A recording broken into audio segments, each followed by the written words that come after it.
them to be able to win 10 games and fight through all the adversity and persevere and just keep praying and practicing and such. They did a really good job the last 3 weeks preparing for this game. They were great on site over the last week in preparing for essentially what we might see. They stayed focused, did a really good job. And I give credit to A&M. They did a nice job. We knew that they had enough talent to be competitive in the game. We were aware of that. Is a little bit of a curveball for us when the quarterback went out and then going to the running quarterback. We hadn't worked on a running quarterback at all in the last 3.5 weeks. But our guys rallied and got a couple stops in the fourth quarter. They made some good plays on some throwbacks and such. But I was proud of our guys. Every game's a challenge. But they found a way to be competitive and win in the end. Mike, huge games for Presley and Owens. Did you know you had an advantage with those guys against the A&M secondary? We felt like that we could get the ball out in the flat. They had some different players in, and we felt like that we'd be able to attack that. They made some adjustments into the third and fourth quarter for that, which allowed us to get Ollie to run the ball a little bit more. It was hard for Ollie to run the ball with the way they were playing, inserting an extra guy in the box pretty much the first half and vacating the flats. But obviously Brennan had a great game, and so did Rashad. Leon Leon has 4 catches for 86, and nobody's talking about him. All those guys really had a good game. Talk about how Ollie was able to get 118 yards. It was a lot of between tackles type of stuff. Yep. It wasn't easy yards, but just how he was able to amass those numbers even though they were doing what they were doing. Well, and it wasn't easy based on what they were doing. Their defensive coordinator is, in my opinion, is really good. I think he's really smart. They were the #1 defense in the SEC this year. Now they're down some players, but their concepts were the same. 3 down, 4 down. They chose to insert a safety to stop the running game, and it was tough. It was tough to run up through there, and so that's why we had to get the ball out on the perimeters, let these guys go up and make plays. We won the battle in the 50-50 throws today. And when that happens at wide out, you're generally going to have a good offensive day. Mike, what is a 10-win season in the grand scheme of things? What does it mean to your program? Well, it's the same thing we talked about a few weeks ago. There's been a lot of talk about the bowls and such, and so we stayed with what our philosophy is going to be. We wanted to have spring practice with about 25% of our practice preparing for what we thought we would see from A&M. And it was difficult, I'll be honest with you, because you're just kind of reaching for what you're going to see. But I also said it's important that you play to win the game. That'll always be important to us. If we're going to compete, whether it's in a bowl game, no matter who's coaching or what's going on or out here in the parking lot, we're going to try to compete and find a way to win. I think that's very, very important for Oklahoma State, and I think it's important for college football. And somebody told me we went 8 times now with double-digit wins since I've been the head coach. I'm not sure if that's correct or not. Somebody said it, but that's a big mark. It's not easy to win double-digit games at any level, in particular with college football. And these guys have stayed the course from day one, and they're unselfish, and they practice hard, and it's fun. It's fun to coach them. Mike, what does it mean to get Gunner the touchdown tonight and the run that he got? Well, they had a lot of success in the score zone. From about the 8-yard line in is our score zone, and I watched a couple of days of tape, and we don't know who's playing for them, but they have a number of good players. So either way, they had done a good job with their girth inside, and we had a concept for him. We had 4 or 5 plays where if they wanted to lighten the box, he would run it, and if they wanted to go heavy and press up on him, we're going to throw it. We felt like that we might need that in this game just based on their mass. So we had worked that from day one for 3 weeks. It just worked out in this game that we only got inside the 8 one time. or I think maybe he ran it in from the 9, whatever it was.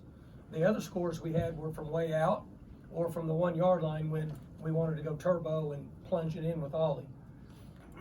But we had a package for him because we thought we might need the extra body with using Ollie as a blocker or whoever's at running back to give us that number to run the ball in. Mike, what would it mean to have Alan Bowman back next year with the way he kind of changed this season and played tonight? Well, we've got a number of guys that are coming back, a large percentage of guys. Now, we still have some that have waivers to go through, so we're not sure where those are at, but the large majority of the players that are on this team that have the chance to come back have said that they want to come back. I think they like the chemistry of the team. They like competing with each other against whoever we're playing. And they feel like that we can make a really good run next year. And so the core leadership that we have can lead us through the winter. So my message to them, and I don't get to talk to them now because everybody's scattered, but when we get back in the middle of January, will be if they'll stay humble and they'll stay unselfish and continue to work, then they have a chance to be a really good team. And I think we have enough returning leaders to get that accomplished. Mike, following up on that, there's a lot of teams this time of year, like A&M, that is undergoing a lot of roster change, coaching changes, instability. Where do you feel like you guys are now, even compared to this time last year, with the stability that you've had, and like you said, a lot of guys wanting to come back next year? First off, we all know this, that there's instability and volatility in college football. It's day to day. And we as a coaching staff, and selfishly myself, just as I said, we like our core leadership and the values that these guys are bringing to the younger guys. So we have good young guys that are going to be developed, and then we have we might have 18 or 19 returning starters. I don't know. I'm just throwing that number out. So we're a stable organization, and these guys have to decide what they want to do. Now, selfishly, as a coach, you want everybody to stay the course and be back. But sometimes players have something that could be better for them in their future, and coaches have to respect that. We had some guys leave last year, and then we tried to replace guys that left with the same maturity and positions that guys that went out. And a number of those guys made a lot of plays for us this year. And so that's the way we'll handle it. But we have made adjustments as coaches. I have made adjustments as a head coach in trying to stay ahead of the volatility of college football.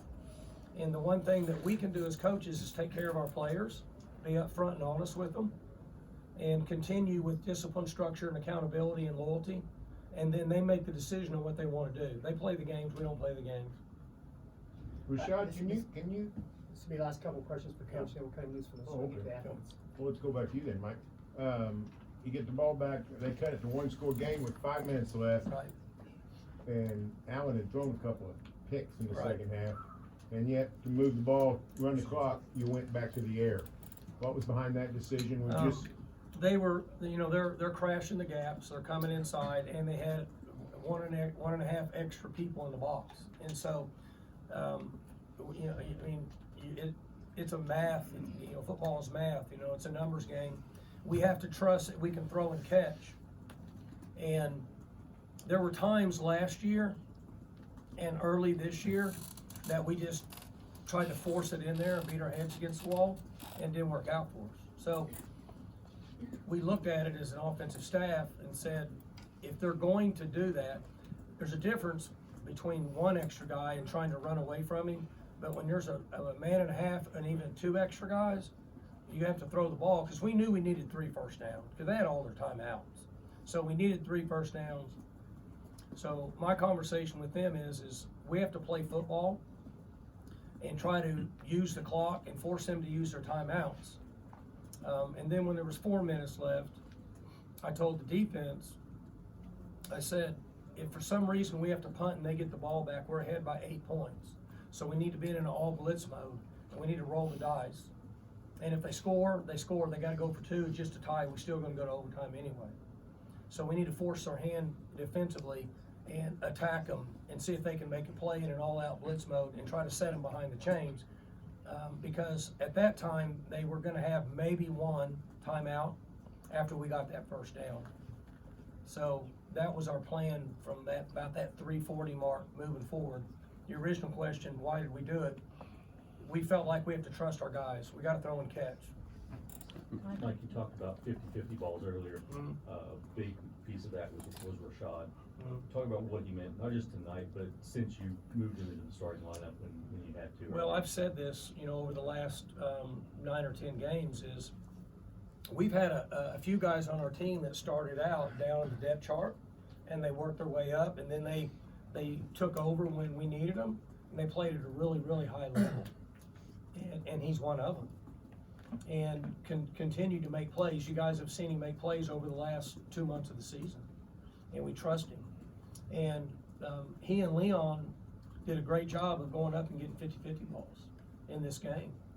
And if you're going to overload the box, you're going to insert safeties, then we have to get the ball and use the width of the field. And then if they're going to press us, you can't use the width of the field. You got to get the ball over the head. It's real simple. Or you're going to be running into an extra man and a half, and usually can mean a long night. They can still play good up front and play good defense with the players that they have. So they make plays. That's what has to happen in games like this. You have to make plays, find a way to move the ball when they're pressuring the box. Hey, Mike, Last just- question for Coach. Just to clarify, with Allen, is his waiver situation still up in the air? You guys don't know what? I haven't heard anything. We talked about this. There's the timeline with them is we don't know much. Yeah. So could be 3 days, could be 3 weeks. I mean, I couldn't imagine it would be more than 3 weeks because of you have all the other things going on with college football that are now the timelines, but we don't know a lot about what's going on. You like Presley throwing the pass more than Ollie? Well, that he at least threw to our guy. But you know what's interesting on that? Which nothing surprises me with Brennan anymore. And we talked about this. He did a really good job of run, and then go late, which worked. And Brennan started getting pushed sideways and had a little pressure in his face. And he had to throw the ball about 40 yards. I think I counted 42 yards in the air. That's hard to do when you're 5 foot, whatever he is. He can run full speed under this table and not bump his head. And for him to throw that ball like that was really impressive. And then he went up and made a catch. Okay, Coach, thank you. Good. All right, thank you. On the players, Nate Martin,